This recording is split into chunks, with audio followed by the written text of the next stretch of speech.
नमस्ते मेरे प्यारे दोस्तों। आज हम कक्षा 5वीं की बूंदे इस कविता को देखेंगे। बड़ी सुंदर सी ये कविता है। पहले इस कविता को हम गा लेते हैं।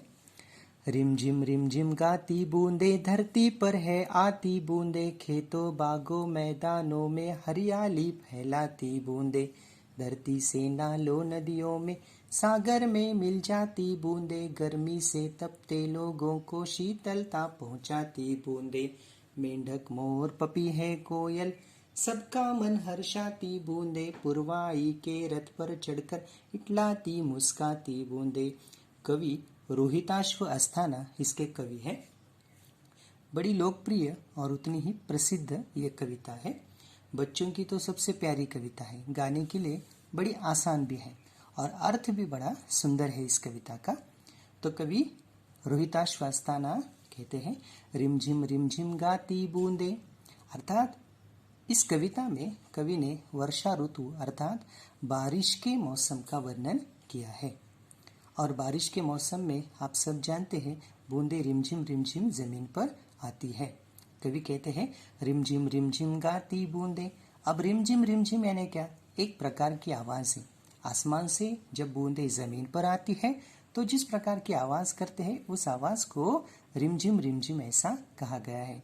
प्रकृति बड़ी सुंदर है और प्रकृति में हर एक में इस प्रकृति ने आनंद भरा है।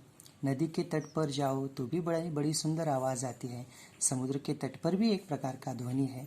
तो वैसे ही जब बूंदे आसमान से जमीन पर आती है, धरती पर आती है, तो रिमझिम गाती है। कवि कहते हैं रिम झिम गाती बूंदे धरती पर है आती बूंदे, खेतों बागों मैदानों में हरियाली फैलाती बूंदे।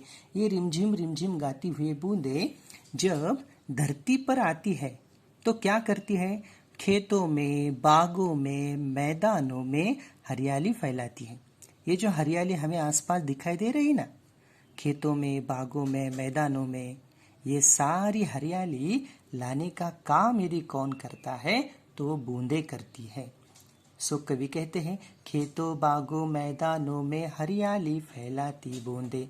उसके पश्चात आगे जाकर कवि कहते हैं धरती से नालों नदियों में सागर में मिल जाती बूंदे।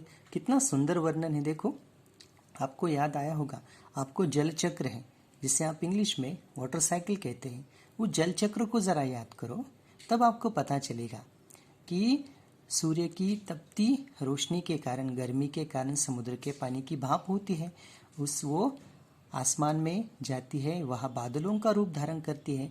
आगे हवा के साथ साथ बादल जमीन की ओर आते हैं और वहाँ पर किसी बड़े पर्वतों पहाड़ों से टकराकर बारिश होती है। वो बारिश हर जगह पर होती है और हर जगह का पानी थोड़ा थोड़ा करके आगे बढ़ने लगता है। इसलिए धरती से नालों नदियों में, धरती पर गिरा पानी नालों तक आता है और ऐसे छोटे छोटे नाले नदी को मिलते हैं और नदी अंत में जाकर मिलती है सागर को अर्थात समुद्र को।